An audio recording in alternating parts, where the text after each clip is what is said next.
نوشاہی دواخانہ و دارالحجامہ۔ بسم اللہ الرحمن الرحیم۔ معزز سامعین، آج ہم بات کر رہے ہیں زوجین کے درمیان پائے جانا اختلاف اور اس کی وجوہات اور اس کا روحانی حل۔ گھر میں اگر سکون نہ ہو تو انسان کی زندگی جو ہے وہ بڑی تباہ سے ہو کے رہ جاتی ہے۔ گھر میں آ کے اسے سکون نہ ملے، قرآن پاک میں جہاں پہ شادی کا ذکر آتا ہے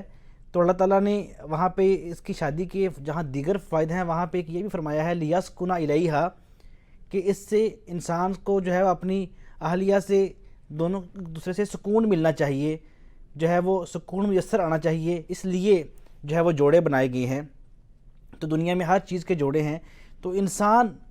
جو ہے وہ اس کا جو جوڑا ہے ان میں اگر اختلاف آ جائے، دلوں میں رنجشیں آ جائیں، کدورتیں آ جائیں، تو ان کو دور کیسے کرنا ہے، اس حوالے سے ہم چند مشورے روحانی اور چند جو ہیں وہ اخلاقی آپ کے گفتگو کریں گے۔ سب سے پہلی بات تو یہ کہ جادو کے ذریعے قرآن پاک میں جہاں جادو کا ذکر آتا ہے، جادو کے نقصانات اور جادو کرنے والوں کے جہاں پہ خصلتیں اور عادتیں بیان کی جاتی ہیں، وہاں پہ یہ بھی بتایا جاتا ہے کہ جادو کے بڑے نقصانوں میں سے ایک نقصان ان کا سوچ جو ہے جادوگروں کی یہ ہوتی ہے کہ ان یفرقوا بین المرء و زوجہ، وہ انسان اور اس کی اہلیہ کے درمیان، زوجہ کے درمیان، زوجین کے درمیان جو ہے وہ تفرقہ ڈالتے ہیں، نفرتیں ڈالتے ہیں، جو ہے ان کے دلوں سے محبتیں ختم کرنے کی کوشش کرتے ہیں۔ تو عزیز سامعین، آج کل یہ چیز بہت زیادہ بڑھ چکی ہے اور اسی وجہ سے چھوٹے چھوٹے اختلافات بڑھ کر ہی ایک بڑا اختلاف ہونے کا باعث بنتے ہیں۔ تو کیوں نہ ہم چھوٹے اختلاف کو ہی وہیں پہ ختم کرنے کی کوشش کریں۔ تو اس حوالے سے چند مشورے۔ پہلا مشورہ تو یہ کہ میاں اور بیوی ایک دوسرے کا لباس ہیں، ایک دوسرے کی عزت ہیں، وہ خود ایک دوسرے کی عزت کریں۔ میرے اور آپ کے نبی حضرت محمد صلی اللہ علیہ وسلم نے فرمایا خیرکم خیرکم لأہلہ وانا خیرکم لأہلی، تم میں سے بہترین شخص وہ ہے جو اپنے گھر والوں کے ساتھ بہتر ہے اور میں تم سب سے زیادہ اپنے گھر والوں کے ساتھ بہتر ہوں۔ لہٰذا اپنی زندگی میں سکون رکھنے کے لیے اپنے گھر والوں کے ساتھ اچھا بیہیویئر، اچھا اخلاق، اچھا طور طریقہ جو ہے وہ رکھیں، ایک دوسرے کے حقوق کا خیال رکھیں۔ خدا نخواستہ کہیں پھر بھی جو تعلقات ہیں ان میں جو ہے وہ سرد مہری آ جائے، تعلقات خراب ہونے لگیں تو ایک دوسرے کو برداشت کریں۔ اسپیشلی ہماری جو بہنیں بیٹیاں ہیں ان کے لیے مشورہ ہے کہ خاوند جب باہر کام میں سے گھر میں آئے تو فوری طور پر اسے گھر کے مسائل، اپنی صحت کے مسائل، بچوں کے مسائل جو ہے وہ فوری طور پہ بتانا شروع نہ کر دیں۔ انہیں پہلے آرام سکون سے انہیں ویلکم کریں، اسمائلنگ فیس کے ساتھ، خوش دلی کے ساتھ، خوش اخلاقی کے ساتھ انہیں جو ہے وہ ویلکم کریں،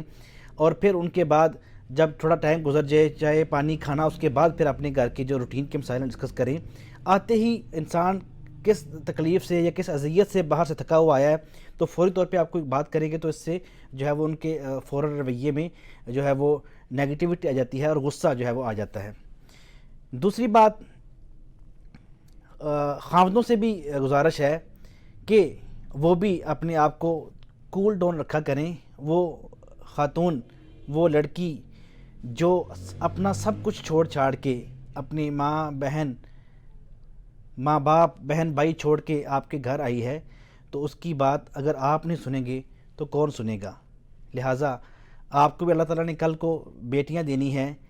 تو آپ نے ان کی شادیاں کرنی ہیں، لہٰذا آپ بھی جو چاہتے ہیں کہ آپ کے بیٹی کے ساتھ جو ہے وہ رویہ روا رکھا جائے، آپ بھی کسی کی بہن اور بیٹی کے ساتھ ایسا ہی رویہ جو ہے وہ رکھیں۔ اس کے باوجود اگر تعلقات میں تعطل آتا ہے، یہ محبت نہیں رہتی، الفت ویسی نہیں رہتی جیسی ہونی چاہیے، حالانکہ یہ رشتہ ہی پیار اور محبت کا ہے،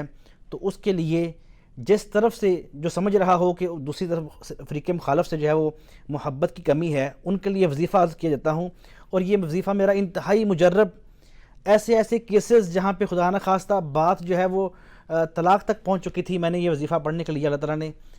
محبتیں پیدا کر دی اور گھر بس رہے ہیں الحمدللہ۔ تو سورہ فرقان کی آیت نمبر 74، ربنا ہب لنا من ازواجنا وذریاتنا قرۃ اعین وجعلنا للمتقین اماما،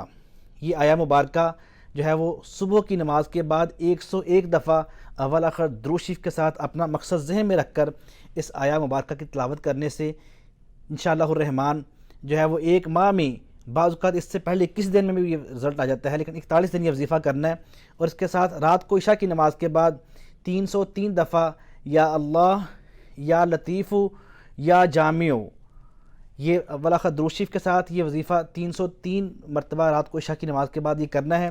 جن سے آپ کا الفت کا رشتہ ڈسٹرب ہے ان کا خیال تصور ذہن میں رکھ کے یہ کریں، اللہ تعالیٰ کے اسماء الحسنیٰ کا یہ وظیفہ کریں، انشاءاللہ الرحمن آپ دیکھیں گے کہ اللہ کے فضل سے جو نفرتیں ہیں وہ محبتوں میں بدل جائیں گی۔ اللہ تعالیٰ آپ کے ازدواجی تعلقات کو ہمیشہ جو ہے وہ